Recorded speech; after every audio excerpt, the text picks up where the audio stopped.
স্ত্রীকে কখনো মা বাপ সন্তান সন্ততির সামনে কোনো ভুল ত্রুটি হলে শাসন করবেন না।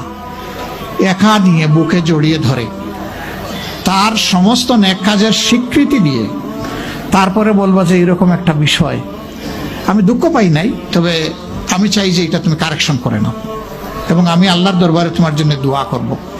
মাথায় হাত রেখে একটু দোয়া করে দেন। এর চাইতে বড় আর কোনো শাসন হয় না। কিন্তু আপনি যদি মাকে খুশি করতে গিয়ে মায়ের সামনে তাকে ধমক দেন, তার ব্যক্তিত্বের উপর আপনি তীর ছুঁড়েছেন, আঘাত দিয়েছেন, সে ফুঁসে উঠবে। সে বলবে সব উজাড় করে তোমার এই সংসারে দিলাম, আজকে তুমিই না আমাকে এইভাবে বেইজ্জত করলে। সে মানুষ তো, তার মানবিক রিয়াকশন হবে। কাজ করবো না আমরা কেউ। আমাদের জীবনের অংশ, আমাদের হাড়ের অংশ, আমাদের কলিজার অংশকে আমরা সেইভাবে সম্মান দিব ইনশাআল্লাহ। আমরা ভালোবাসবো সে আমার স্ত্রী, আমরা শ্রদ্ধা করবো সে আমার সন্তানের মা। স্ত্রী হিসাবে ভালোবাসা পাবে, মায়ের জাতি হিসাবে সে সম্মান পাবে। এই দুইটা ব্যালেন্স করে যদি আমরা চলি, গড় হবে জান্নাতের টুকরা ইনশাআল্লাহ।